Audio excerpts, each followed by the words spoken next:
আগের পর্বে আমরা ঘুরে দেখেছি কাঞ্চিপুরমের কয়েকটা মন্দির। তারপর একটু শপিং করে আমরা লাঞ্চ করে পৌঁছে গেলাম মহাবলীপুরম। এগুলো হলো পঞ্চরাথা টেম্পল বা 5 রাথা টেম্পল। এই প্রত্যেকটা মন্দির সিঙ্গেল স্টোন কাটিংয়ে বানানো, আর রথের ন্যায় দেখতে এই মন্দিরগুলোর নামকরণ করা হয়েছে দ্রৌপদী সহ পঞ্চপাণ্ডবের নাম অনুসারে। আশপাশে এরকম অনেক দোকান দেখলাম যেগুলোতে এরকম সুন্দর সুন্দর স্টোন কাটিংয়ের মূর্তি বিক্রি হচ্ছে, আর চোখের সামনে দেখতে পেলাম কিভাবে শিল্পীরা সুন্দরভাবে সেগুলো বানাচ্ছেন।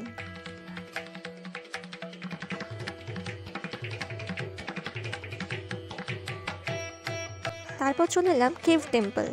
এখানে 7-8টা গুহাতে বেশ কিছু মন্দির রয়েছে, সেগুলো আমরা আস্তে আস্তে এগিয়ে দেখতে থাকলাম। মহাবলীপুরমের এই যে সাইটগুলো 1984 সালে ইউনেস্কো থেকে ওয়ার্ল্ড হেরিটেজ সাইটের স্বীকৃতি পেয়েছে।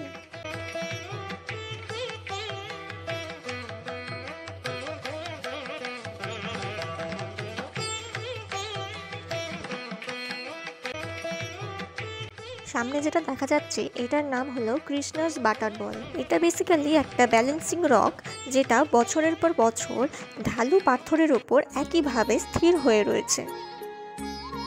নেক্সট যেটা আমরা দেখলাম এটা হচ্ছে পৃথিবীর বৃহত্তম সিঙ্গেল স্টোন কাটিং আর্ট। সবশেষে আমরা চলে এলাম সেই বিখ্যাত শোর টেম্পল, যেটা 1600 বছর পূর্বে রাজা দ্বিতীয় নরসিংহ বর্মন বানিয়েছিলেন।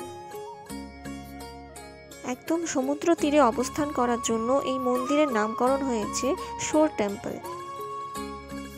মন্দির দেখে আমরা কিছুক্ষণ সময় কাটালাম সমুদ্রের তীরে, তারপরে আবার ফিরে এলাম চেন্নাই শহরে।